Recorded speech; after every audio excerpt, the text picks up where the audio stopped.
The break is over and the money match here in Deadlock Fight Night presented by Intel is underway. ZP here with DDK and gentlemen as it were. I thought Jake was going to be in with us at the beginning, but we'll get to him in a moment. The first title defense for Virtus.Pro here in Deadlock Fight Night after being newly christened. But what do they have to fear from Aegis Aurora, Dan? Well, I mean, there's obviously the Vindicta to fear. The Wraith is obviously a priority. We saw that got banned immediately by Aegis Aurora's opponents just previously.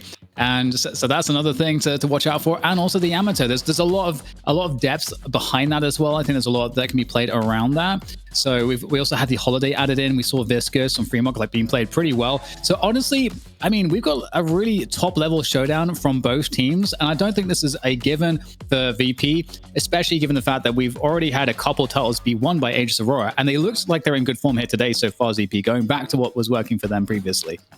Yeah, I mean, you take a look at the rosters right now for Virtus.Pro. Once you get signed by a team, Dan, while roster changes can happen, you're kind of locked in. Not that EU has really anywhere near the roster mania that NA has on a regular basis, but the interesting thing is, I believe the last time these two teams played, it was Aegis Aurora taking it. Aegis Aurora was knocked out by Paravision. So you think about team matchups. While on paper, there's some in the analyst crew here that tend to favor Virtus.Pro quite heavily, you sometimes wonder, does one team have another's number?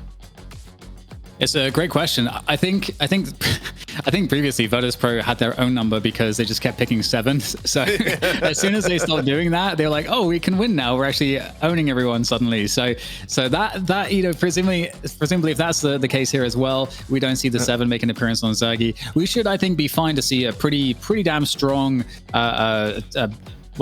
now it's VP. Dude, I'm gonna say Buff and Joys. My brain's gonna want to say it a lot. I'm gonna do my best not to do it. But the other question is, did they feel any additional pressure now they're representing VP? I can't imagine it's like that much of a deal, but for some people, it's like it feels a bit different, when you get onto an actual it's legit now. Well, actually, we have someone that can attest to some of this, I suppose. Jake, welcome back. And what about you? When you got picked up, I think it was by LG back in the day, was the first time you got picked up as a pro. Did you feel any pressure, or were you just like, nah, it's fine? I think there's a bit of pressure, but honestly, I think, this Buff and Jigger squad, they've been winning tournaments. They know they're one of the best teams in the region. I think for them, it's just been a matter of time as far as getting recognized. And for them, I don't think this is like, they're not competing on a bigger stage. They're comfortable, I think, playing these championship matches, playing for cash and with fans and everyone watching. And so I don't know that the org is going to make them feel nervous. I get a sense these players are pretty experienced. So I'm not super worried about VP. I think they're going to be a strong team. I am curious to see how they approach the draft, though, because for me, I think Wraith is going to be a critical pick. We saw Maidong banned Wraith. I would rather see teams just take the first pick Wraith away. I do think you really don't want to let Aegis Aurora have it with how good Sonya is on the hero. I mean, and how important Wraith is. I feel like Zergy, could put up a great show on Wraith just as easily. So for me, I think that's my eyes are on Zergy versus Sonya as far as the carry matchup goes. I think it's really good for Sonya to show things like a really strong Yamato, really diversifying his pool, given that he plays so much Wraith pretty much all the time when this hero is picked for the team that they value so much. So I don't think it's as much about putting Sonya on the back foot as much as it is. I just think Wraith is great right now and gives a lot of versatility as far as the builds. Well, what else is great? While Virtus.Pro might have upgraded their branding with their entry into the Deadlock scene, we've upgraded our merch. That's right. It's not just about getting gooped anymore. There's more fun merch to buy. In fact, I've had some streamers show it off. I'll give him another shout out because he's just been posting picture after picture. But you go to Jonas's stream. I think Jonas is just kitted out head to toe, Dan, in all the DFN merch. You love to see it. You do love to see it, and maybe we got that bebop shout out there with the get over here. That's surely going to be a favorite for Jonas. I know he loves the bebop, but yeah, we are expanding. We're expanding the merch line. I mean, that is essentially how we're going to pivot as EP. When this show fails, we'll just be a massive fashion brand. Yeah, who knew that it would actually be just a brand new fashion, line coming out of the ashes of Deadlock Fight Night 37. Maybe after 37 is where it all goes away. Hopefully, though, that's not the case. I want to see just how high the number can go. But Jake, we're getting ready to head into draft here. I think for me, when I look at this, I think Maidong, I think they focused a little bit on playing their own game more so than going to what was a proven strategy against Aegis Aurora, which was taking away all the things they like to play. I think for Virtus.Pro, it's likely to me that they'll do more than just take away comfort picks from Aegis Aurora. And to me, I feel like there's 3 heroes that you kind of work to deny in the draft, or at the very least make them pay a high price for. And it's Wraith, it's Vindicta, and it's Yamato. I don't think you let them get any of those 3 heroes, or at the very least not without extracting some big concessions in return. I'd add the Viscous to that list too, and the Paradox as items that I think could go really highly contested. And a first ban Bebop.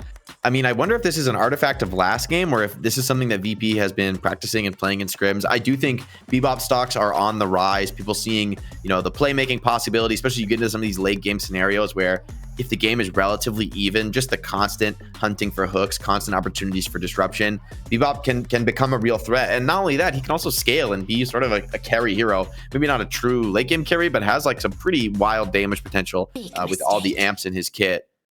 But it's going to be, as you mentioned, the Vindicta ban first. This does give Aegis Aurora the Wraith if they want to take it.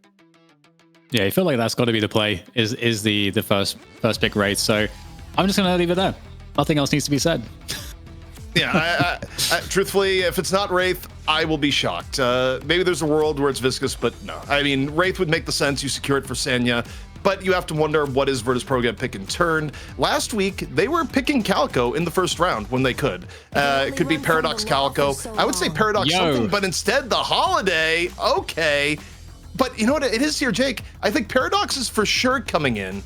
But the question is do they go with the Wraith in turn? Because I think Paradox Wraith probably would make the most sense.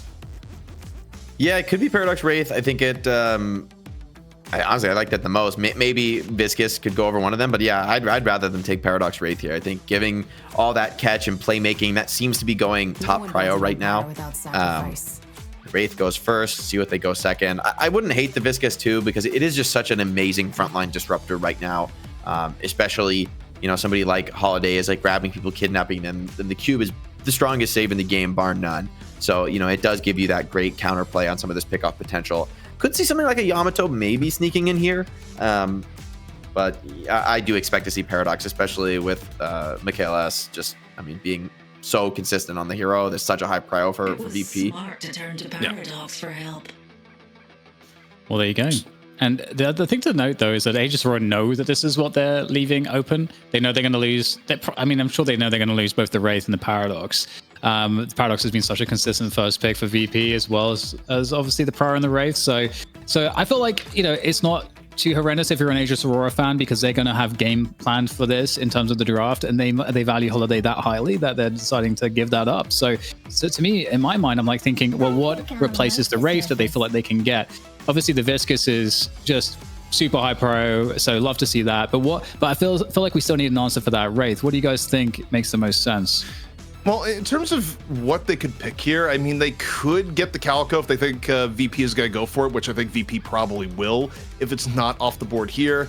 In terms of what they would want to pick, there's also a world where Talon gets banned on the mid bans as a hero for Kenny F, where Kenny F historically still does really like playing that. Okay, and that is kind of where I was going here, right? Is that this is a Kenny F pick where I think if it had went to the mid bans here, Jake, Great Town would have been taken off the board just because it had already kind of gone down a path of banning out Kenny F's hero pool to begin with by taking Wraith and getting rid of Vindicta.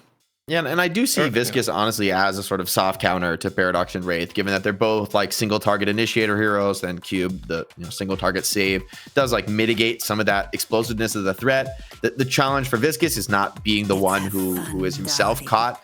And the cost of this early talent pick, I'd say relatively early talent pick, is losing the Geist, who has really, I think, grown in popularity as of late, given that she can really scale into a super scary late game damage dealer in her own right, but has so much utility in frontlining, making space. Something like a Colossus later in the game just makes her so difficult to burst down, with that ult being such a huge threat of turning around engagement. So right now VP have a great balance. They prioed playmaking and catch at the top. And then they've gotten really solid damage with Geist and Wraith as well. They've got a really balanced draft so far and a lot of flexibility. I think support's next on the menu maybe for VP.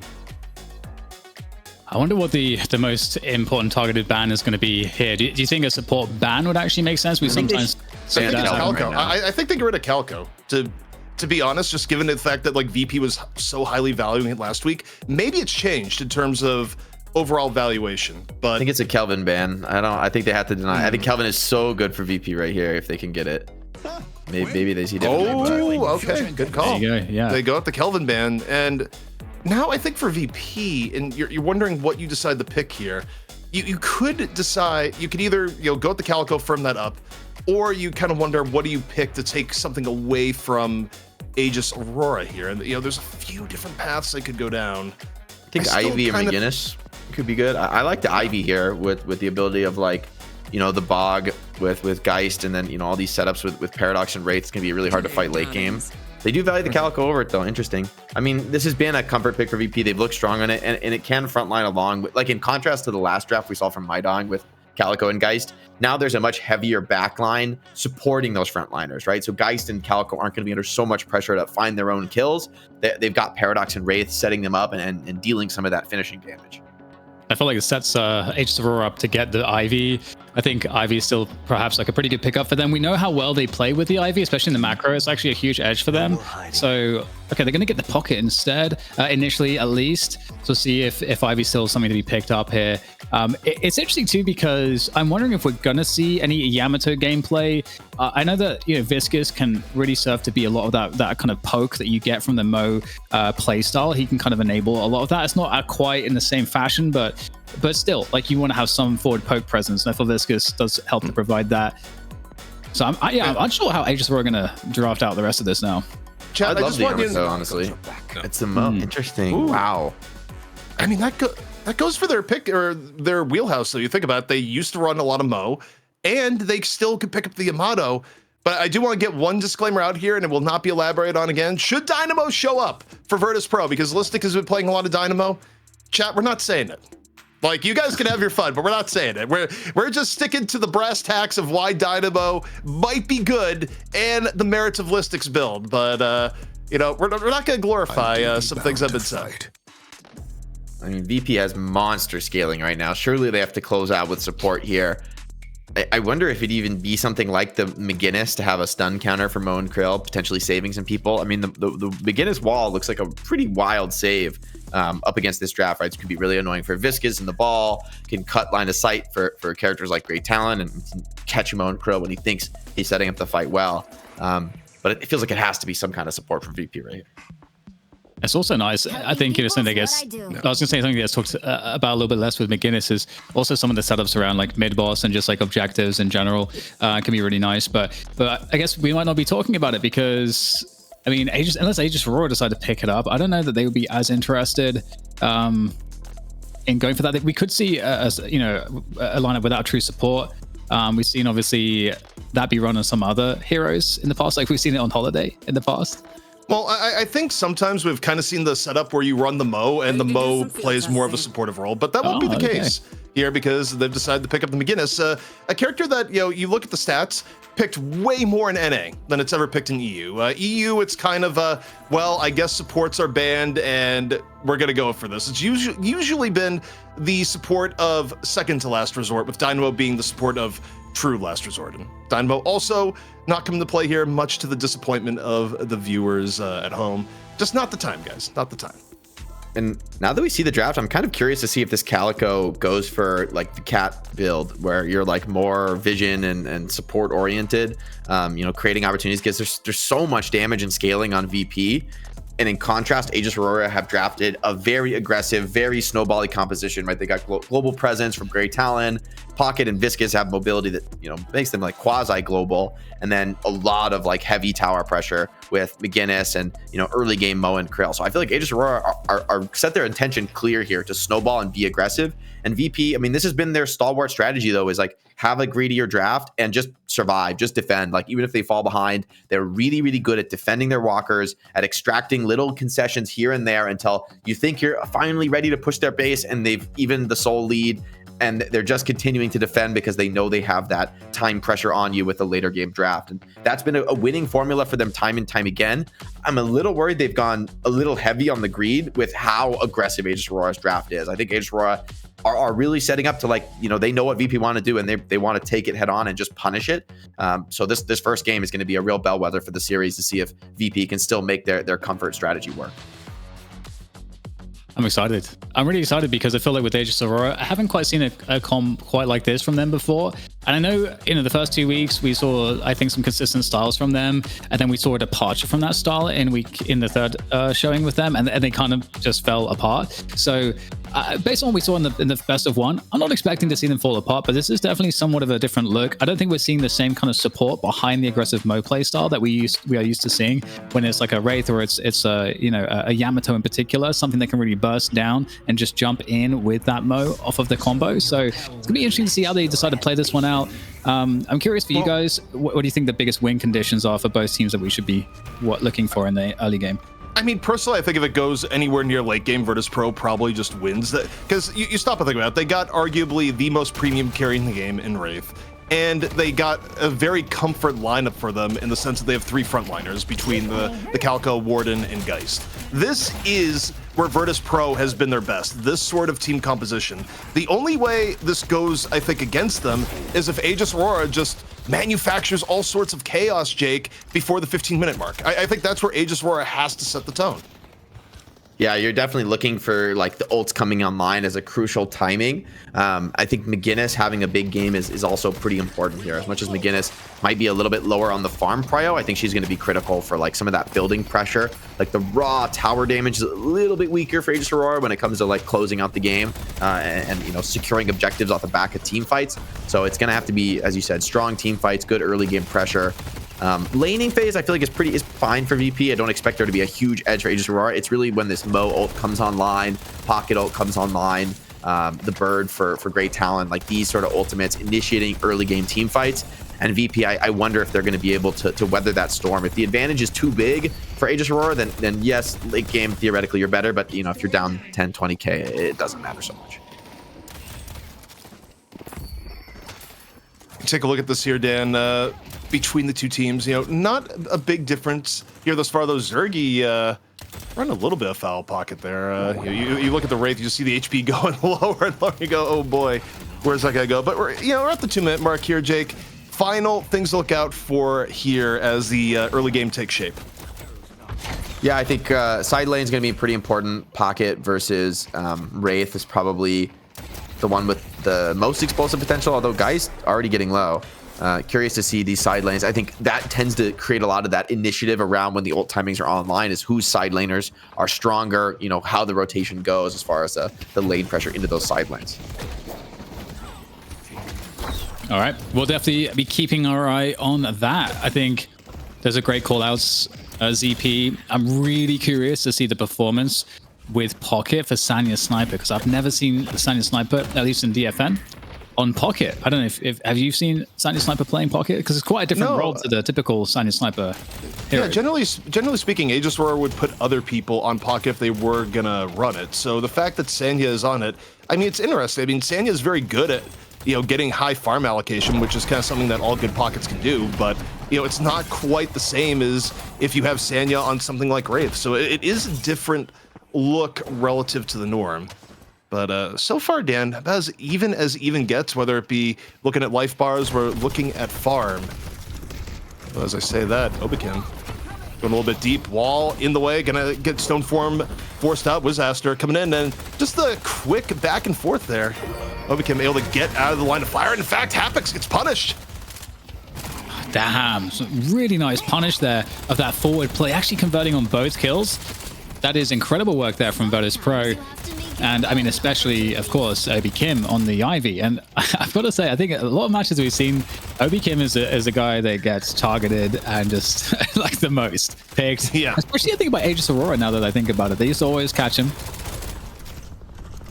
Yeah, Obikim, for whatever reason, ends up being target number 1. I mean, part of it is the idea of like, kill the support, even though I think Deadlock is a little bit different than, what you might expect out of the hero shooter genre in that regard.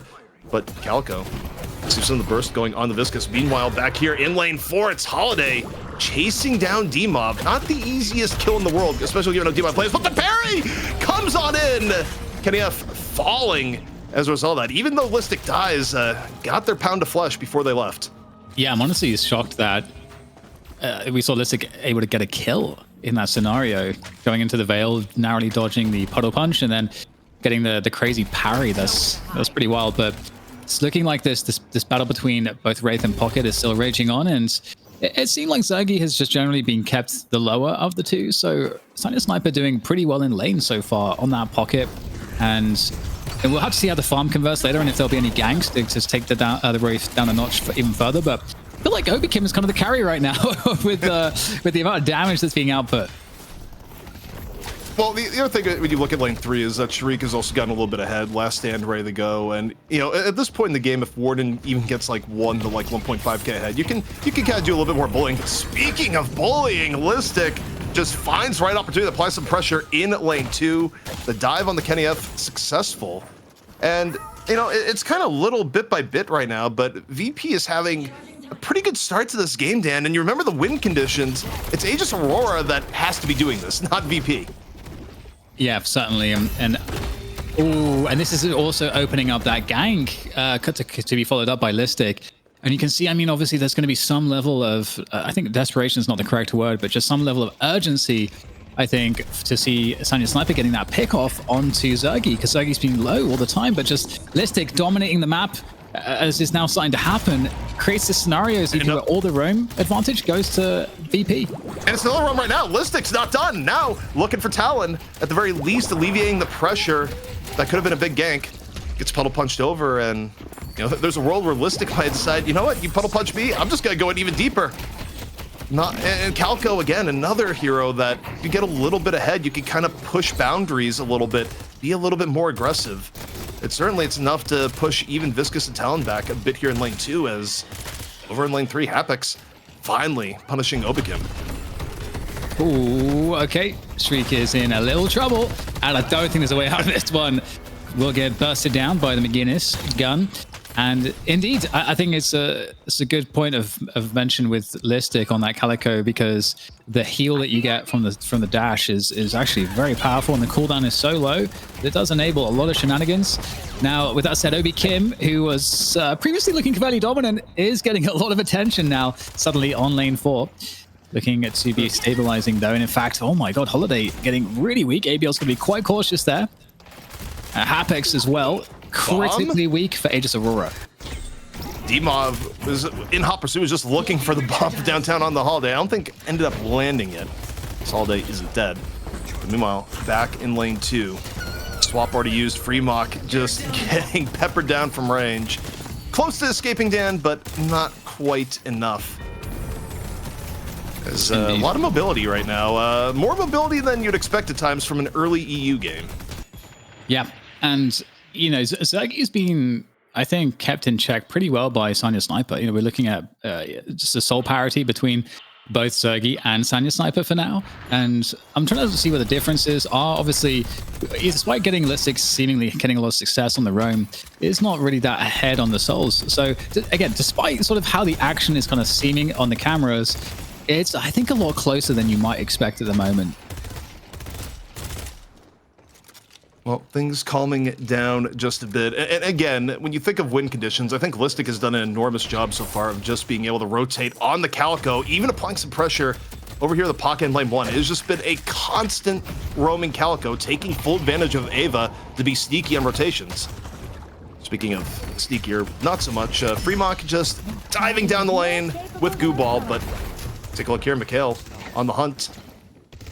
No swap up in this instance, as Talon rejoining the fight, going for a little bit of poke, doesn't land it, and Lasso, meanwhile, lane 4 here, Dan. The double lockdown between Lasso and Combo, actually a little bit scary, even for something like Geist. Yeah, Geist will be able to fall back, though. Obi King coming in for the assist. So it looks like things will be under control there. In the meantime, though, lane 4, seeing a lot of attention here from Virtus.Pro. 3 players might actually, in fact, be trying to push down this Guardian with the amount of brute force that they have behind this. In fact, we're going to get Sharik popping the last stand as well, so they're looking to definitely get that Guardian down, and it will go down. And so not too much Aegis Aurora can really do in response there, although he's going to see some damage here. But this is a pretty forward position that can be punished here for Hapex, so got to be careful, because there's Calico staying out there really a very long time, ZP. Yeah, but is this a fight Calico wants? I don't think Calico wants him to get a smoke right now, Dan. As you just see Hapex go, I will take this fight. Lays the damage in the Listic. Listic looking for any exit here whatsoever, or at least a little bit of help. Ivy, though, does come in, but the pair Parry into Cube. This fight taking a turn here at the secret shop. Listic, though, might be able to get away. McGinnis, 83 HP as Hapix tries to get away. The great escape, not quite going to be the case as Virtus.Pro is able to get the rotation in. That's such a crazy fight. And it looks like the fight might continue here. The chase is still on as we've got Listic on the prowl looking for Kenny F. There it is. Finishing it off with the slash, the slash and dash and slash. And once again, we've got Guardian pressure coming in here for Virtus.Pro. So they're really taking a lot of initiative here on these objectives. However, defense comes in, and that's going to force back Demov. He's getting really low. There's the finishing shot, though. Sanya Sniper in there. And despite that, those VP objectives definitely looking better for VP right now.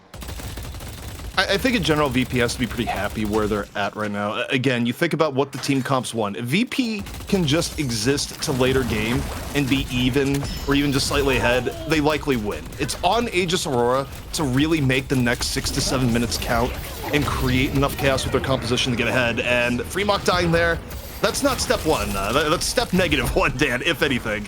As VP, again, just really nice rotations to solidify the pressure Aegis Aurora is trying to put down. Yeah, getting a little bit behind defending on this Guardian. Seems like kind of coming in dribs and drabs there. Giving, I think, some easier fights of VP, so they'll be able to take the Guardian behind that.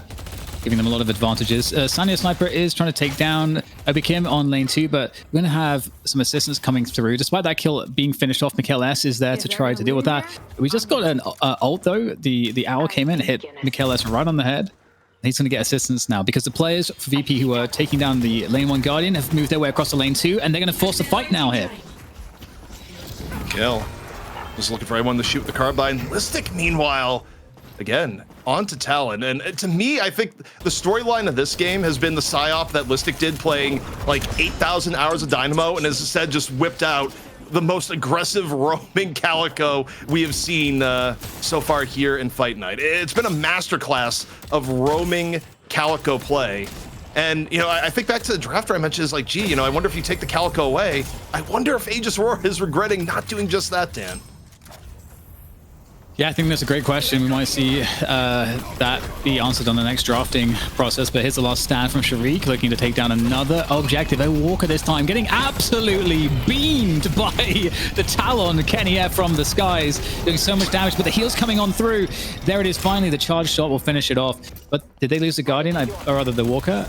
I believe they did. Yes, they did. Yeah, I think the push that we're seeing from VP right now is pretty astounding, where not only do they have the flex slot, not only are they getting down another Guardian, but it's just Aegis Aurora is finding themselves behind in the macro game piece by piece. And it comes down to win conditions for both teams is that, you know, for Aegis Aurora, they won this early game to take a completely different tact, Dan, where, you know, the idea was you have Mo being a roaming menace, right? You have Pocket being a roaming menace, and you set fights to your tune. It just hasn't happened here. Although, Mo combo onto Ivy, a little bit closer to what they were looking for. Yeah, Sanya Sniper trying to get it out of there. And there comes the owl. Oh my goodness, the dive coming on through there. Kenny F also with the charge shot, finishing off Mikhail S. So the trades, though, they're just a little bit too devastating. VP able to take down a couple there, and in the same breath, we're getting more walkers getting targeted by VP. So just behind everything, constant battling on the objectives and constant edges found. And the ult out of Listic is looking to get him out of there, potentially looking at some extra damage onto Sanya Sniper, but it's going to be making his way out of there. VP's macro has really been sublime in this game so far, where even I feel like they've made it so that every fight they take comes on a terms of engagement where if they win or even get a slight edge, it ends in getting another objective. As I say that, Mikhail now looking for Viscous. Cube's gonna come out, I think Goo Ball still in reserve, probably got instant. Nope, doesn't even go for the Goo Ball, knows they're cooked, regardless of how the end of that goes. Just way too many people around, so free pick off for Virtus.Pro. Listic probably just gonna get out of there, even at low HP. Oh my goodness, the focus fire is so devastating. Oh man, I can't even connect on the jump. Oh dear, they're getting run down at the moment here, the ZP. The interesting thing I'll say though is it's only a 4K soul difference, and when you look at the objective difference, it's actually not bad. It's not as bad as you would feel, where I feel like the overall KDA has been a lot more in VP's favor. And, especially when you think about just the general feeling of map control, it's just been, Calico rolling around the entire time. 20 to 14, even that, in terms of feeling, it doesn't feel as bad. Bimo combo in the middle. Dmov looking for any way out right now. Gets hit the disarm, and is Dmov going to be able to escape? Not entirely clear. Disaster though, combo, long gone. Rotation coming in now from Virtus.Pro, looking to make the most of it with some ults now, but Hapix finishes off Zergy. Yeah, instantly taken down. And Sunny Sniper is, I think, super competitive on the farm as well, all things considered, which is very important that your pocket is up there. They're going to be escaping Aegis Aurora away from that last stand that was initiated by Sharik on the Warden. So that disengage is going to be very helpful to keep themselves, in advantage. And they can find a different spot to re-engage. And we've got another situation here for Freemark, who's getting targeted quite a lot. Struggling to keep up on that Viscous, but is still in it to win it. And that Urn is being ferried across by VP, now ZP. And this is a very, very important Urn overall. I think this is one of those Urns where if Aegis Aurora is able to contest it, or at the very minimum, delay it, it's huge, because then it stays even. If you give it to VP outright, I think the economic situation is rough, and they might be doing that, Dan. So the question is, okay, you're gonna give it up outright. What do you get in return? Do you at least get a walker here? That's the trade that they're going for. On the other side of the map, TPs though are available for VP, and right now it doesn't really look like they're getting much of a trade at all.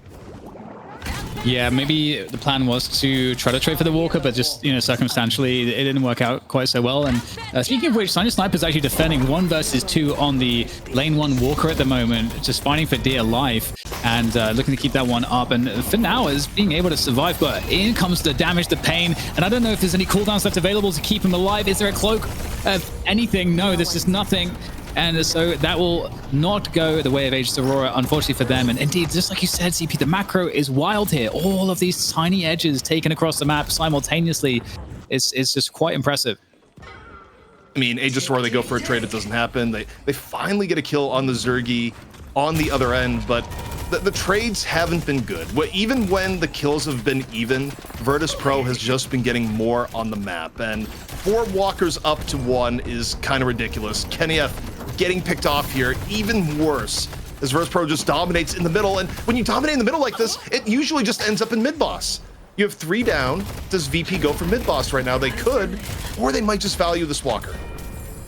It just seems like VP is a little too fast. Like, they're creating initiation on these fights, finding these fights, these battles, and Aegis Aurora just can't quite get together enough to be able to defend without being in a situation where they're just constantly outnumbered.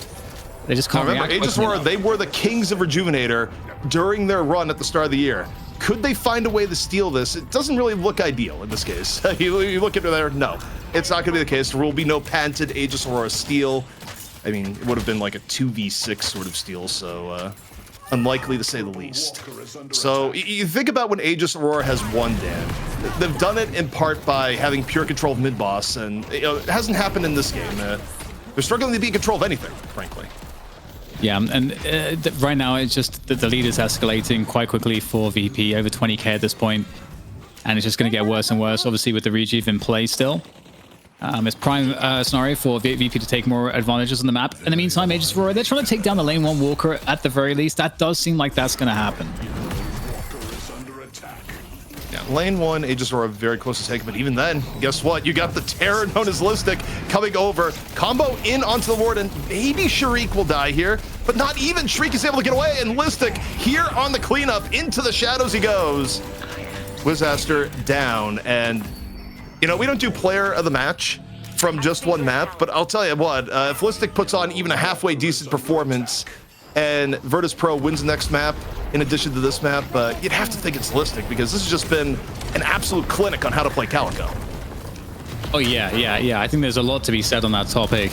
With that said, we do have a very aggressive VP just sending it into the base. Obviously, you're still got that Rejuve up, so wanting to really maximize that usage, looking for the shrines at this point. So much damage coming in onto the base now. I don't think these shrines are going to stay up for much longer. We've got that patron as well that is likely also going to go down. There are not enough players here for Aegis Aurora to really mount a defense. First stage patron just getting obliterated in the middle. And you know, you look here, if you're Virtus.Pro, you just stick around. It looks like they might be backing off, playing it safe, and you know who's a fan of that strategy? It's Jake. When it comes to fishing out games, you know, risk adverse. Jake, what have you seen here so far? Like, how's this gotten so far away from Aegis Aurora? I mean, I think a few bad fights in that early game, you know, the lead kind of went against them. And then the one time they do find a good fight in that early game, they get traded out. And honestly, from there, it's been the macro game from Virtus.Pro. I mean, Sharik, I think like every single ult that he's used has been for objective secure. Every single time, just like, you know, where the Warden ult I think has felt less consistent these days in real team fights, he's just popping it for towers, popping it for walkers, even dies for a walker at one point. But that, you know, that's totally fine for VP and their strategy. They're really pressuring the towers. Listic, public enemy number one, get hit with the combo, sealed off with the wall. Aegis Aurora perhaps identifying one of the main issues, but of course with Rejuvenator, Listic will not be down for long. However, your Aegis Aurora trying to get back into the game, Dan, it's kind of, those are the kind of clean picks you need on top of Urn, which Freemock just grabs. Yeah, I wonder, will VP try to pursue this? At the moment, they're trying to force a drop here, but the question is, from a numbers point of view, will they have enough in time to set up this fight well? And just sniping Geneyev there, who's in the distance, in the sky on that Great Talon. And here comes the rest of VP. Now they're all going to collapse on to Aegis Aurora, who are outnumbered in these particular fights. So this is looking like it's just going to convert yet again for VP. And Listic just got back in. Listic uses zipline boost. It is back up to full strength for VP, pushing on in. They get the pick on the Freemock. Wizaster even gets picked towards the end. 6-on-4 now for Virtus.Pro as Listic on a Women of Prayer desperately tried to get out, got, you know, basically took damage to the limit, got out of the fight. And now Listic just kind of doing the wander of, I don't know if you could call it wander of shame, but, you know, Listic is just kind of wandering in middle because they can't show their face near the patron right now. Yeah, and that full base pressure is coming in, and of course it's just a weakened patron left here, so I don't know that there's enough of an argument to go in just yet. A few players like quite low for VP, so they're going to disengage, but they have the whole map to consume behind all of this lane control that they have. And there's another run on the spot that they should be able to secure. I think if you're Aegis Aurora, you kind of have to contest this. I mean, yeah, you could let it go, but then you're looking at an even larger deficit. I don't think they're going to get a better shot at defending if they go here, but you look at how they're positioned. Wizaster is so far away from the Urn spot right now that Virtus.Pro could just go for the 6-man turn in on Urn and be fine. For now, though, it does look like VP is more worried about just not giving up the Urn as opposed to getting it themselves, Dan, because, you know, they're so far ahead lead-wise, they can just kind of relax until mid-boss comes up, play mid-boss, and use that to end the game. Yeah, it's definitely looking like there's not a lot to be said here for Aegis Aurora in terms of edges or already opportunities. That's kind of the problem. I mean, they're kind of forced to really take the best, worst fight, essentially, because yes, they're all going to be terrible fights. But that's kind of the spot you're in. You just have to figure out where do we ship it all in. Well, they have an option here. They're all together. There's 2 missing for Virtus.Pro. This is where Aegis Aurora wants to go. I don't think they're getting a better opportunity than this. Wizaster catches Zergy straight dead to rights. They get the bag. That's about as clean as a pick-off you're going to get for Aegis Aurora. Can they get more immediately thereafter? See ABL right now moving to a safer position. Still a really nice fight, but Geneyev gets caught. And I just wonder, is the gap too big, even with the clean early pickoff? ABL just getting nuked down. So is Obikim in turn, but Obikim might be able to get away. And you just see the Fed Warden of Sharik cleaning up the rest. Dan, that should end it here in map 1. Virtus.Pro, a masterclass in macro start to finish. Yeah, and the Warden play was really excellent all game long. I think Jake made a great point with that, had the last stand usage, but just seeing how Warden has been so farmed. It's been like the most farmed hero, like basically the entire game. Excellent performance here in map 1 for VP against Aegis Aurora. They're going to have to go back to the draft, quite literally, and they're going to play very differently for a different result here, because VP, they looked comfortable from start to finish. Yeah, and what more can you say here? We've talked a lot about Virtus.Pro, you know, of course, going back to their Buff Enjoyers days, which, you know, was last week. But, you know, just saying the narrative here, they're a team that, even by EU standards, has been really, really solid in their macro gameplay for a very long time. And this is probably one of the best played games I've personally seen from them on a macro level in a long time. They stuck to objectives, Jake.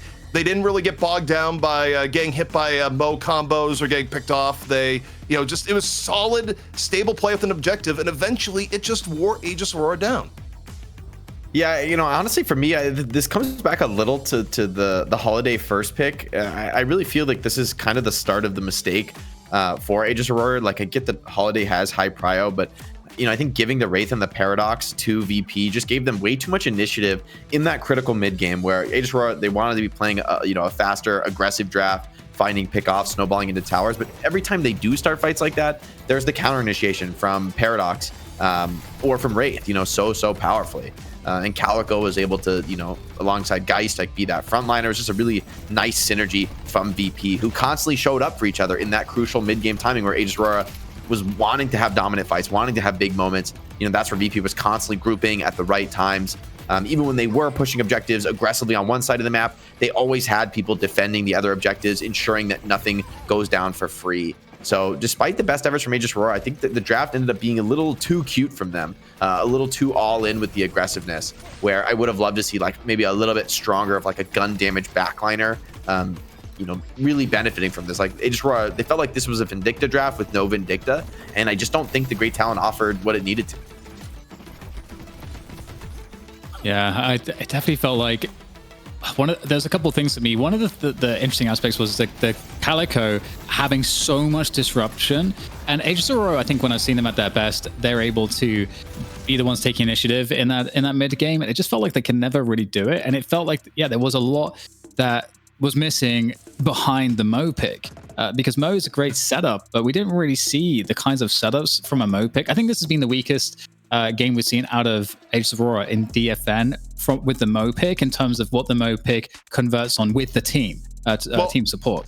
Dan, I think there's two really key reasons for that, and I'm going to be very simplistic, but there was no Yamato and there was no Vindicta. And when Aegis Aurora has run a Mo comp, usually they have one of those two heroes there to just feast when someone gets comboed, and it just wasn't the case. And it's not necessarily that some of your linchpins were playing badly. I mean, you look at the stat graph there, Sanya pumped way more damage than I would have even expected from the eye test, right? And same for Kenny. It's just neither Pocket nor Talon have the finishing power that heroes like Yamato and Vindicta have, especially the way that Aegis Aurora has historically played it. And I just think from a draft point of view here, Jake, it just feels like Virtus.Pro really did their homework and again kind of exposed where Aegis Aurora as a team might have some really key weaknesses. Yeah, I think and Pocket, is sort of a hero that it gets a little bit of a fake damage stat. A lot of times your affliction is like doing all this damage on somebody who's just going to base and healing, and like they're never in threat of dying. They're just, you force them back, yes, with the damage, but it's not the same as damage that is meaningful in a team fight due to this the nature of Pocket's ultimate. And it's sometimes just ticking on somebody who's at 0 HP, just healing in their base. So I think honestly this Pocket pick, although it did a lot of damage, I just felt in general they lacked that like late game gun carry who can really snowball and off of a strong early game, who can pressure down towers really, really fast. Like, just felt like they were a little too much emphasis on control and spirit damage without the ability to follow up with objectives or the range pressure that makes it easier for someone like Mo to get damage, right? If Mo is just like inting into your backline and comboing somebody, it's not going to be nearly as effective. I think when Mo is at his best is when you're forced to try to initiate on Mo's teammates. You're trying to get in and make things happen. And then the threat of the combo makes that so difficult. And I think there wasn't that time pressure on VP. And when they're not under time pressure, it was really interesting to see the opposite of what I've seen from the last few VP games, where they've been very defensive, posture defending, planning to kind of come back in the mid and late game and then turn the game around. This was a game in which they're in the lead from the start, and they showed just how aggressive and how quickly they can close out a game in that position. All right, well, Aegis Aurora has signaled the call to battle, and the Bears of Virtus.Pro responded with Aurora. Down 1-0, does Aegis Aurora have what it takes to turn the tide? Deadlock Fight Night, presented by Intel, will return soon. Aegis Aurora finding their hero versatility put to the test here at Deadlock Fight Night, presented by Intel. And gentlemen, joined once more by DDK and Jake. You know, we kind of looked a lot at the last draft and wondered, wow, you know, is this really what Aegis Aurora wants? Jake, as we kind of head into the next draft, what do you want to see them prioritize to sort of change their destiny here and give themselves the best chance at playing against a Virtus.Pro team that has never looked better on the macro side of things? Yeah, to be honest, I think the draft was pretty flat last game for Aegis Aurora. I think they really lacked some of the late game scaling that you need. Like, even if you're going to run these aggressive early game team fighting drafts that are trying to snowball, you need at least one hero that gives you the late game potential, that is going to utilize the space you create to become, you know, like this scary carry threat that not only is sieging objectives really quickly, but also just in these late game team fights, you know, that is like profiting off of Mo hitting the combo on somebody. Felt like there wasn't somebody that really wanted to combo with that in the last draft. And so that's honestly what I want to see, is just a little bit more late game scaling. That being said, I don't think they should throw away this aggressive brawling possibility, because I think it can work and maybe has to work, because I'm not sure you can take VP in the late game scaling battle. That's a good point. That's a good point. I guess I guess we're about to find out, and I'm curious if we'll see Sanity return, because I think that holiday opening pick definitely seemed like, I mean, we were giving it the benefit of the doubt, and then we saw it play out, and we're like, okay, no more of this, no more. So we'll see how it pans out. I feel much better if they had some more late game carries lined up, but it felt like they just didn't have that many options, you know, once after the double pick response came in from VP. And this is interesting here, where they changed up and they decided to give VP first pick this time around, and VP still says, no, you're not going to play Vindicta. So for me, if you think about what has worked historically for Aegis Aurora here, I kind of feel like they need to, well, okay, you prio Wraith if you can get it, or they might ban it because they don't have first pick. I think this is a case, though, if they want like max picks, I think it's better for Aegis Aurora to get their picks than necessarily deny VP. They deny Bebop. This means at a minimum they can get either Yamato or Wraith. And when you think about when Aegis Aurora has actually won and done well, I think they need at least one of those two heroes, Dan. Yeah, I think I totally agree with that, and I'm hoping that we find that for Aegis Aurora. I'm also hoping, or some part of me hopes, that they consider a potential ban on Warden when we get to that second wave of bans, just because of how horribly impactful that actually was, because it snowballed the objective game so much, and I don't know that Aegis Aurora previously had really much to say about it. So either way, we'll see how the draft develops, because they may have more inherent answers just in how their picking goes, and there'll be less control from VP in the early games. Because the Calico is another interesting one for me, where Calico is something that I could see them trying to either get rid of or picking themselves. Like, there's a few ways they can mix it up, but we'd definitely have to see the Wraith. Okay, well, VP gets the Wraith, so we have to see like the Yamato here, or the like, you got to steal Mikhail's Paradox here. You like have like must. Paradox for help. I think like it's too good for VP. It's too safe and strong for them, and Aegis Aurora play it too. So I think this is like denying one of those key mid-game playmakers. Now I think a little bit more open season. I wouldn't actually even hate the holiday so much here as a second pick, because you haven't given VP as much in response. That's why I think the second pick is honestly wise for Aegis Aurora. I think there's a lot of heroes at this high prio slot. So I wouldn't hate the holiday. I also wouldn't hate something like a Viscus coming out this early. Also, one thing that's interesting, where it's a big, okay, the holiday does come in, so they are going to be giving up potentially the Yamato or, you know, something of similar power. But I will note here, because NA really, you know, they're getting back into the war with EU, you know, in terms of what's meta and what's not. It's worth noting throughout all of EU today, no Shiv. NA, meanwhile, loves Shiv. EU hates Shiv. And it's like actually interesting to see Shiv fall off the face of the world in EU play. We haven't brought that up today, so it was a good point. I think for me, though, I look at VP. Okay, they're going to pick Geist super early. I think if you're Aegis Aurora coming up on the mid-round bans here, as I look at this, Dan, regardless of what they pick, where I still think they should grab Yamato with their last pick before the mid-stage bans, I also think you got to get rid of the Calico if VP does not prio it here. You cannot let Listic just roam and use Calico the max effectiveness the same way as it happened last game. You simply cannot. I think that's it's a standout. It's a standout last series, last map. Sorry, and we saw that the. Oh, hello. So there might be an opportunity for them to actually grab it. But yeah, the Calico was really interesting because of how aggressive it was. There's so much sustain in the dash and the heal, and the cooldowns are so low that you can do these dives that I feel like you can't really do on actually anyone else at that time of the game. And I don't think I've ever seen anyone use Calico to that effect so well as Listic did. So that is, I agree, a total threat. So we'll hopefully see a potential pickup. But Aegis Aurora might not have anyone that's super comfortable on the Calico potentially. So some decisions to be made. Alan's still coming in. I don't like the shake. I don't like it at all, especially given how the last game went. They're still missing some of this late game carry potential. I wonder if now they go for the Kelvin ban, just because VP is so good with it. Although, I mean, Obi-Kim looked fantastic on the Ivy last game, so I'm even questioning now a little bit whether it's even worth banning supports right now. I do think Aegis Aurora, they're still wanting for some late game gun carry. I still think they've got the pick off, they've got spirit damage, but I just don't think, I think it's just too easy for the other team to be building upgraded spirit armors. You need to have like diversity in your damage types, or else the enemy item efficiency is just going to be too strong, especially with VP having insane macro, insane late game with the 3 that they've drafted so far. Like Mirage feels like he's always that guy generating advantages in the mid and late game, you know, split pushing the map, but still showing up on team fights. Kind of the only character who can really do that.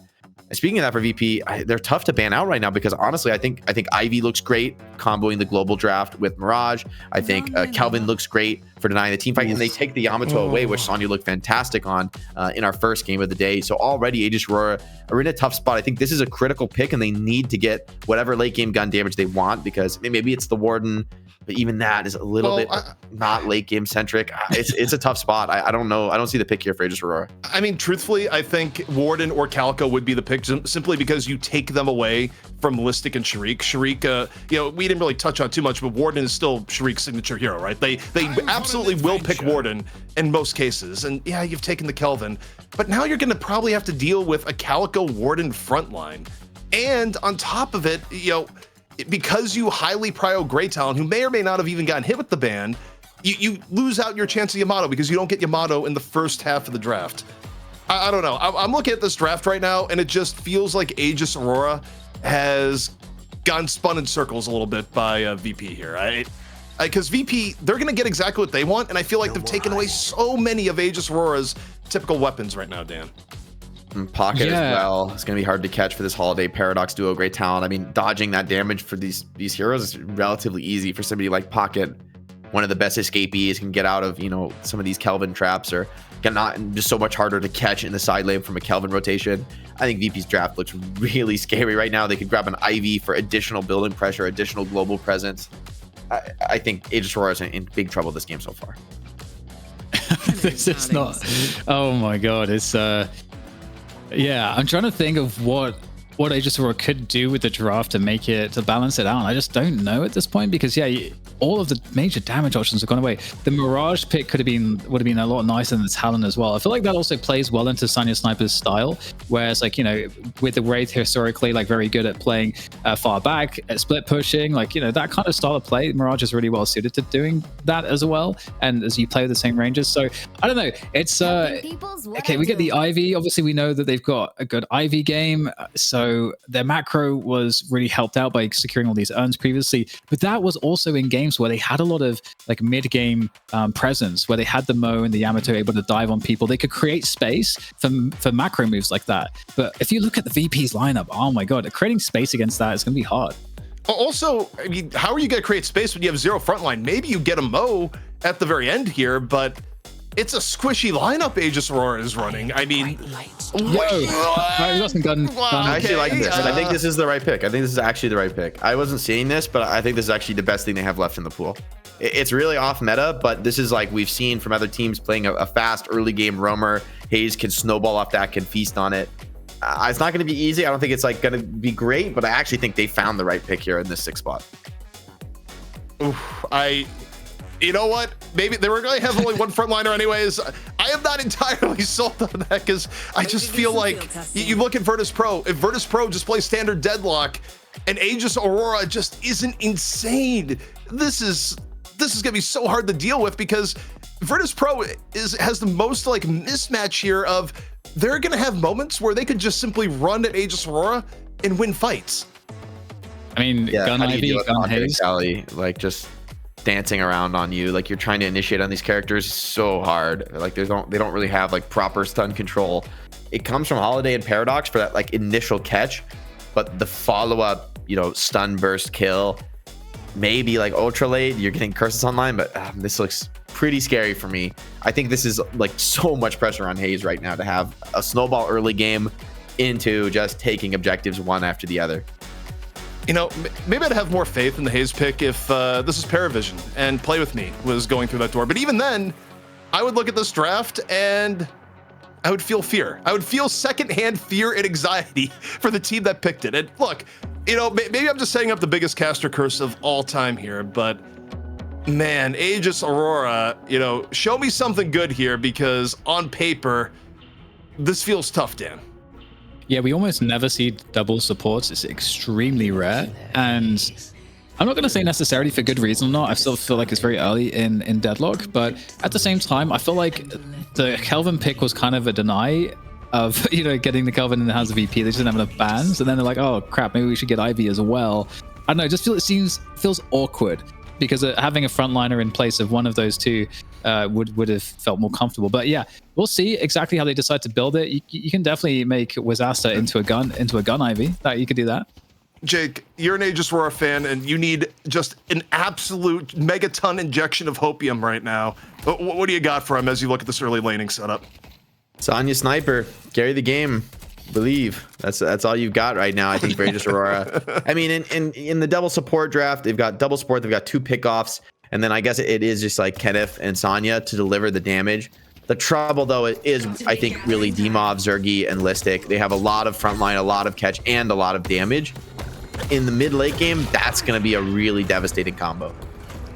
Well, in the early game, quick little pick off there by Kenny F. The first of many likely card for Aegis Aurora to run away with this one, where, by the way, it will be a channel point apocalypse should Aegis Aurora win, because 92% of the chat thinks that VP is going to run away with it, Dan, is where we're at right now. The people have spoken, but the people could lose their channel points if Aegis Aurora just, you know, has a truly brilliant early game.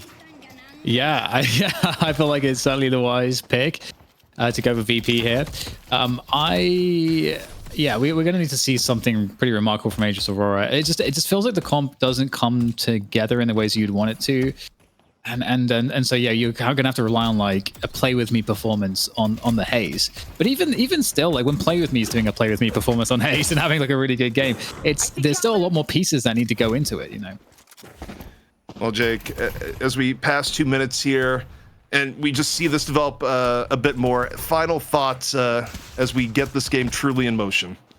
I just want to watch Mikhails play this game, man. I want to watch him have a sick game on Pocket. I think if Pocket gets farmed, he's going to dance around Aegis Aurora. They do lack a bit of control, especially once you get something like a debuff remover for these silences. I feel like Pocket could really tear this game apart. Setting a bomb. All right, well, you heard from Jake. Could be Pocket's playground as Listic gets a little bit of revenge after the early death over in lane 2. And it might not be done yet. Talon's in a real rough spot. Look, Kenny F actually shakes the pressure, kills Sharik, still might be going down in turn, 39 HP, turns it, nearly gets onto Listic at the same time. But, you know, that level of counter pressure, Dan, enough to actually, you know, at least wound Listic in lane. Not enough to save his life. Yeah. It is like really crazy just how brash you can be with a hero where all of the 3 like healing items you get, or like healing options you get, are all like aggressive items that improve your damage, like the dash, the Melee lifesteal, and the restorative shot. Yeah, that's like pretty oppressive to be up against. Well, right now, what I'm really noticing, Dan, as we see the early game take shape, it's more the same. Where Listic, even with that early death, has now returned. We're just seeing the mid-game pressure of Calico come back into play, and it's gonna get even worse as Listic hits 3k souls here in just a moment, and you see the hunt down by Secret Shop even going on right now. And as I say that, Listic actually not getting away from Fremont on the Paradox this time around. Stolen away from Mikhail for, not a very common occurrence, I might add. Almost always Virtus.Pro just manages to get Paradox, but not this time. All right, well, already some tower pressure coming in from Abby Kim. Aegis Aurora with that double support, got that Kelvin. Able to fend them off a little bit. There comes a quick swap, though. And that is potentially a problem. We'll see if that can be converted. Looks like Fremont will be the one that gets converted. In that pocket, some early souls from that kill. You didn't get too many souls from these early kills, though, but it's always nice. Yeah, 17k to 17k, but again, this is kind of similar to the last game here, Dan, where if it's not an early advantage from Aegis Aurora, I just don't see how they win the end. And again, dive down in here into the shadow from Listic.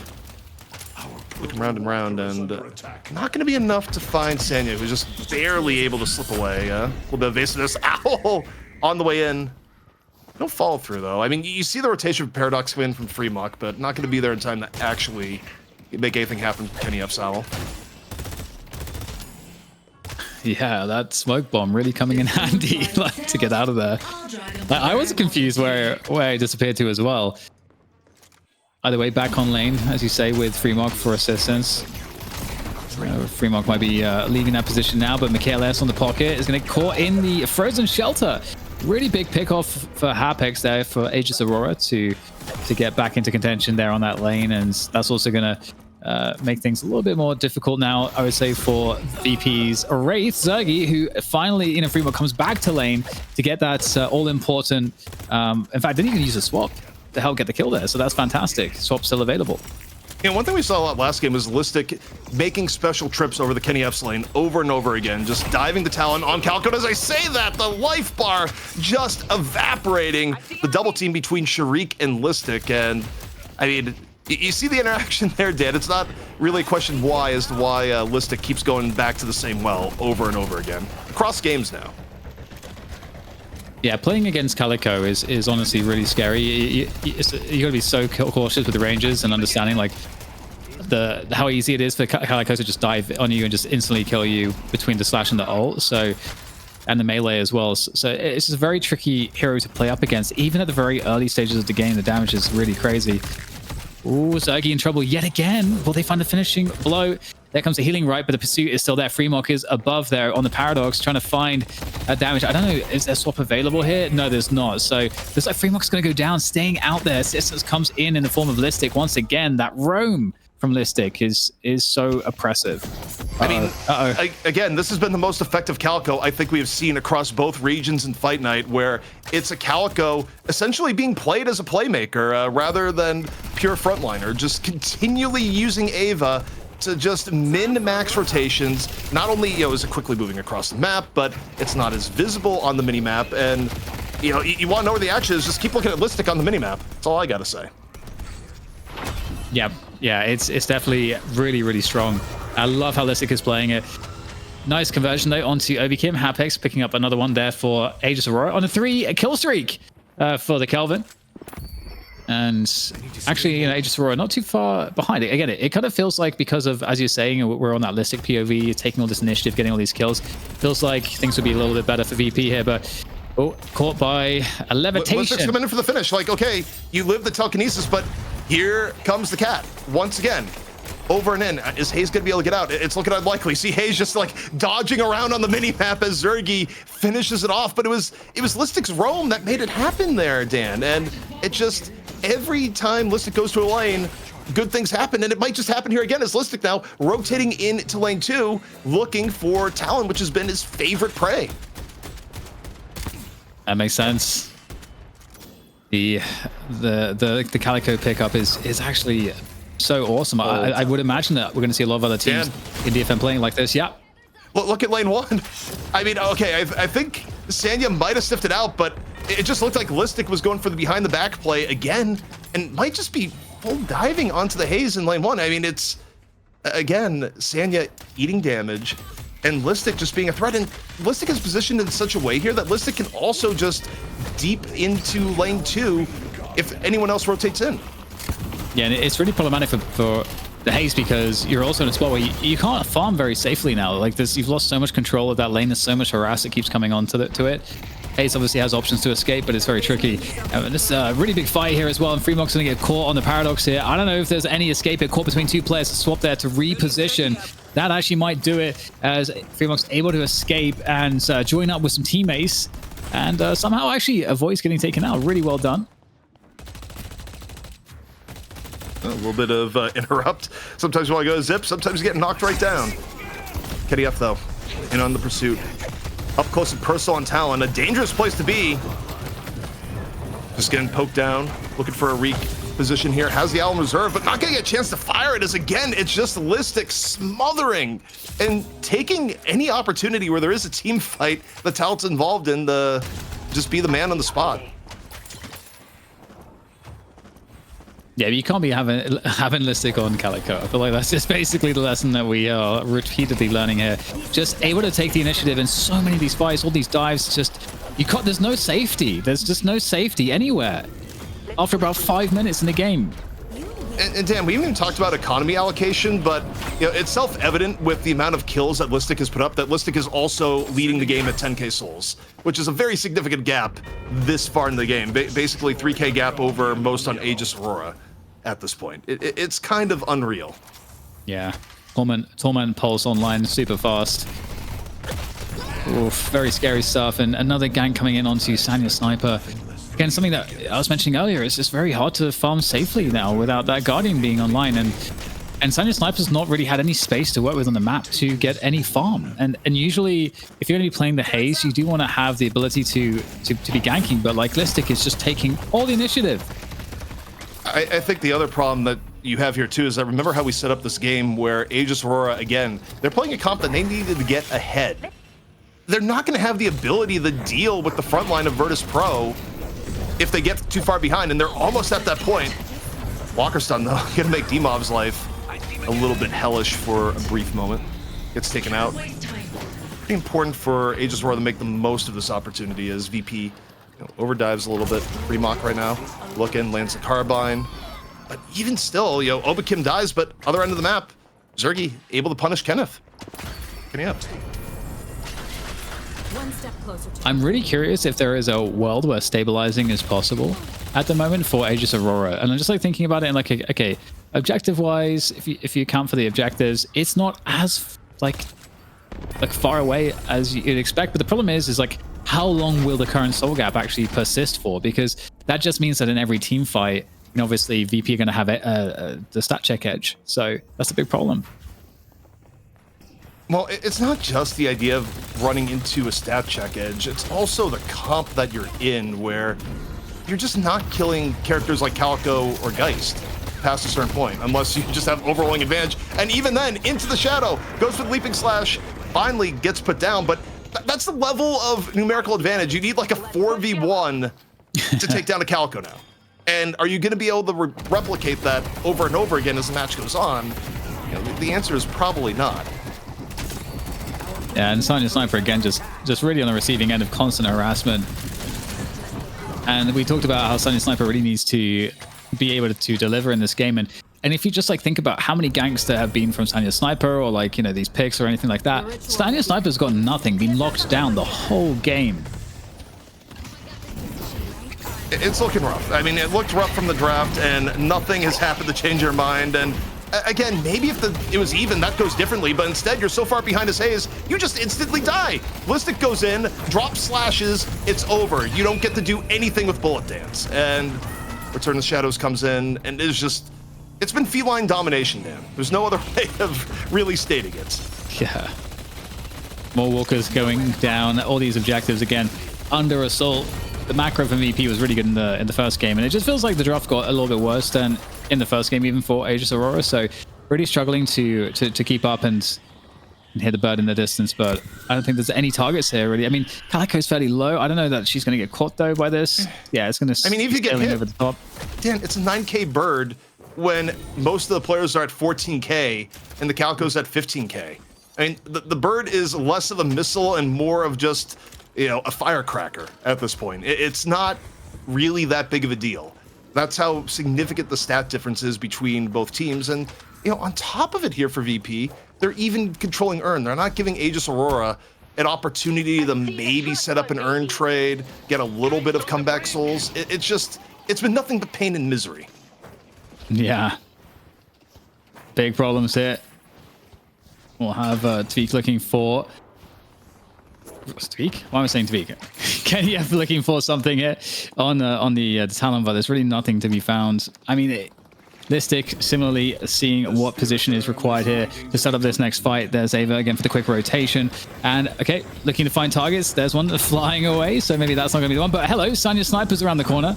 More information gained by VP as they've got this very forward position right now, just trying to concoct the fight. Shriek finding Freemock and Listic just running around as Ava, living their best life. And okay, Virtus.Pro deathballing a situation where they don't even need the death ball per se, but on the same note, it's risk-free. And, you know, that brings us to our risk-free segment starring Jake. Okay, this has been pretty straightforward, Jake, but what do you got? What do you got for us right now?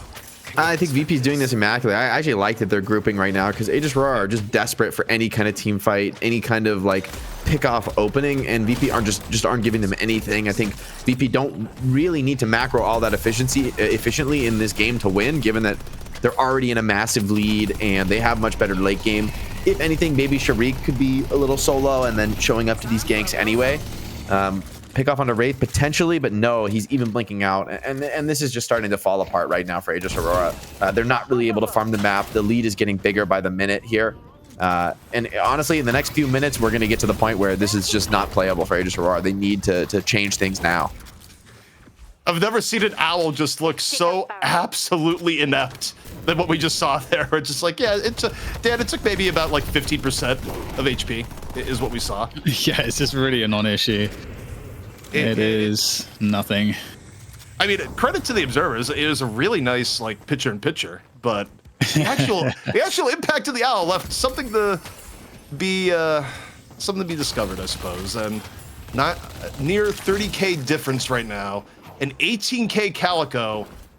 There's just no answers for Aegis Aurora. It is what they would need to do here, Dan, would probably be one of the best comebacks we have seen in Deadlock history.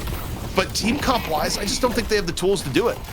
Yeah, this shows the desperation. Apex was trying to take down the Walker by himself, like really by himself, very deep, and no one around to help him out. Gets taken out. There's a leaping slash as well coming in from Listic once again into the mid boss, and I mean it feels like this might be the death knell for Aegis Aurora VP. I don't think there's anything that can be put forward to stop this rejuve. We're kind of at the point where you try and go for a steal no matter what, because you can't lose more than where you're at. We've literally hit the point where the chat has checked out of semi-serious conversation and they're making cat puns. Like, I think I read like 3 different people say catastrophe. That is the level of brain activity that we're getting right now. But I mean, look, what else can you expect? Just anything that could go wrong for Aegis Aurora in this game has gone wrong. And you know, a lot of it is the player we're watching right now, Listic, that was everywhere they needed to be in the early to mid game and just completely shut things down and never really let Aegis Aurora get going. But hey, the lasso there, a little bit of revenge. Doesn't change the course of the game, but it's revenge, Dan. You know, it's the important stuff in life. Yeah, absolutely, yeah. Aegis Aurora is trying to mount a defense, but again, they're just so heavily out everything that it's not really working out for them. And just the issue too is just that they can't get out on the map, and all of the souls can just be that's like sitting out on the map like this can just be easily gobbled up by any VP players. So like the inevitability of the soul discrepancy only becoming larger over time is so oppressive, and you don't even have a great ability to get out on the map when rejuve's up, and all the you got to contest with the super creeps, and you're lacking so much farm. It's actually pretty hard to kill the super creeps as well. So everything, I mean, you couldn't really paint a bleaker picture than what we're seeing here for Aegis Aurora. Well, and on top of it all, you're kind of getting a lesson in Deadlock 101 of why front lines are good. I mean, Aegis Aurora, I think, to convincingly win a fight, even if stats were more even than they are now with a very big economy gap, they would essentially need 2 unanswered picks. Because other than that, you look at what's going to happen, you're going to have characters like Geist, played by Dimov, or Listic, just simply walk forward. And, I mean, look, even as far as supports go, McGinnis is a little bit more upfront and in your face than the norm. It's just, the positioning for team fights is just so untenable for Aegis Aurora relative to what is likely to happen. Swap, though, comes in. Geist still her swap on deck. See if they get it off in time. Goes for the Warp Stone, gets a little bit juked by the haze. but goes into the corner, which Hayes can't really push either. And this would be a great time to take down the shrines. And that is the next point of order. And we're going to see that happen right now. All of the base structures and defenses getting obliterated as Aegis Aurora can do nothing but just look on in terror. There's really not much to be done. Of course, the respawn times are already low enough that killing the patron there is not going to really do anything. And to be honest, the difference in souls is also, I think it could encourage, and the fact there's a rejuice still could encourage VP to just finish it right here, ZP. As Calico just gets stuck in forever leaping position. I mean, that takes agility to just simply hover in the air for that long. And, you know, a position that, quite frankly, doesn't look to be all that comfortable. I mean, you know, this is where we have the hard-hitting analysis and where we really make Jake, you know, show stuff. But, Jake, you know, if you held a pose like that in real life for an extended period of time, it doesn't feel like it'd be comfortable. Nah, I'm crazy on the yoga, man. I can do it. I can hang. Yoga master Jake, where he's just like, all right, I got it. I mean, this game is looking a little out of control right now, right? Like the frontlining strength from VP is allowing them to just continue fighting over every camp that spawns on Aegis Aurora's side of the map and just deny any kind of comeback into the game. I will say, like, a couple that was a really clean pickoffs, you know, a little earlier onto Listic and Nobikim, coming from like the beautiful stun overlay from Sonya and Fremont, but repeating that is so difficult, and such a single target solution. A full team fight just feels impossible right now. This is a very beefy cat, as we saw there. It's a tiny cat with the soul of a tiger. Is what we're actually seeing. Zergy under pressure, doesn't matter, still lays in the damage. It gets enough support to live. Urn slowly heading back. I don't think Virtus.Pro cares about the Urn too much here. Realistic moving forward. And Dan, this is likely brought to the end. 4 down for Aegis Aurora, and Virtus.Pro looking dominant in their first defense. Yeah, I mean, last week we had the absolute longest day we've ever had. Well, this might be the fastest day in EU we've ever had. VP claiming the throne once again. It's so easy for them. I mean, I say VP again, of course, this is the first time under the VP banner that the previous Buff and Joiners lineup are going to take the title. And how many titles more will they accrue as the weeks continue here at DFN? It remains to be seen, but it's looking pretty good for this new VP team. What more can you say here, Jake? I mean, VP, they stuck to the fundamentals, they executed it, and on the same note, not only did they draft compositions that, per the meta, were just frankly good, like you could really see no issue with it, they still found room in the draft to take away things that Aegis Aurora really liked. And, you know, much to the chagrin of the desk in the back, where, you know, I wouldn't even call it a full war, but, you know, Jason was saying is that, you know, Aegis Aurora, they have weaknesses, they're going to get exposed, you know? It's a thing that we say sometimes in this program. Jason was right. Yeah, I think the consistent denial of Vindicta and Wraith to Aegis Aurora showed how dependent they are on those heroes in particular. It felt that they were lacking that kind of like long range gun damage, and that, you know, some of the hero flexibility wasn't there, right? Like these consistent earlier than optimal great Talon picks. I don't think the Talon was bad or terrible, but I felt they went too early in the draft and just gave too much prio to VP to get things like the Mirage, the Wraith, the Paradox, you know, online for themselves really consistently. So, you know, I think for Aegis Aurora to come back and to put up a stronger test against Virtus.Pro, a team that is now really prepared for them and really having that versatility, they're going to need to have a little bit more depth. I think somebody like Kenny F, you know, like as good as he is on the Vindicta, needs to have a couple more heroes in the pool on that same level, or else you're at risk of just being banned and pick pressured out, not able to find the same level of value, forced your team to take earlier picks in the draft than they would like, and it's leaving you really hamstrung against a VP that feels like they can play anything right now. Well, that does bring us to the end of the best of 3, but we still got some housekeeping left, like the player of the match presented by Intel. I think everyone kind of has a good idea of who it is, but Jake, who is that player? I mean, it's got to be Listic. This one, yeah, this was pretty obvious. He just tore both games apart on the Calico, got the hero both times. And not only is he like opening up the early game, starting the snowball off, putting his team in the advantage, but also into the late game, just continually making plays, continually opening these fights in the late game, and doing really well, I think, especially on the Ava, constantly scouting things out, keeping vision, making sure that, you know, any kind of comeback attempt, Aegis Aurora make, they group on the map, they look for some kind of fight. Well, Ava's going to scout that out. out and see it coming, and then VP are going to macro knowing what's coming. So I like that Listic, even when occasionally he gets caught off, you know, he was never afraid to fulfill this role for the team of being that frontline sort of human ward, and often getting away with more than the vision, but finding a lot of solo kills in the process. Yeah, we talk about like a strong laner in Calico, but just for the first time I'm seeing how far you can really take that sustain in the very, very early game with those low cooldowns on the Leaping Strike.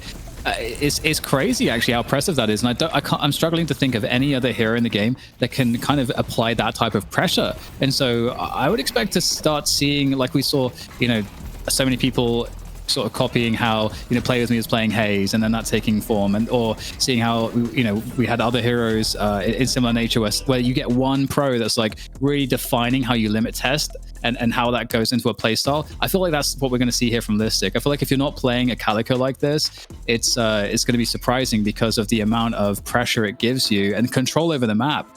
Obviously, we'll have to see what other teams can do against it, but pretty impressive. And honestly, the fact that it didn't get banned the second time around or stolen was surprising.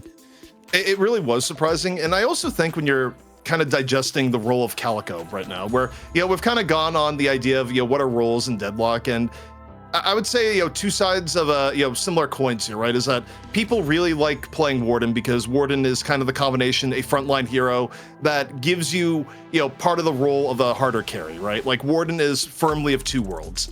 I think for Calico right now, Calico's in two worlds of being a frontliner that is also a playmaker, right? Like you have a Calico played by Listic that was roaming harder than the average Paradox, roaming harder than the average Pocket, just simply all over the place on the map when needed most in the early to mid game. And it was just, you know, played the perfection. And team comp wise, you think back to even NA last week, and this is where, you know, maybe NA has a leg up on the meta, because NA for the most part was just straight up denying anyone from playing Calico. No one wanted to play against Calico because I think NA had recognized just how deadly this hero is. And, you know, today it did not seem like Aegis Aurora got that memo, Jake. Yeah, Calico, I think her ability to fight aggressively and snowball really is powerful. And I think what she gives that's kind of unique, speaking of her flexibility, is the vision, right? Like playing around the cat to just scout out the opponents, to rotate around, you know, seeing where people are, grabbing boxes as you do, is just very unique, very efficient gameplay that really enables everyone on the team to get a little bit more done, right? It's like not quite global presence, but you think about these heroes, Viscus, Ivy, you know, that have ways to really traverse the map much more quickly than others. They tend to have a high pick priority because of that playmaking potential and how challenging it is to keep track of them as an opponent.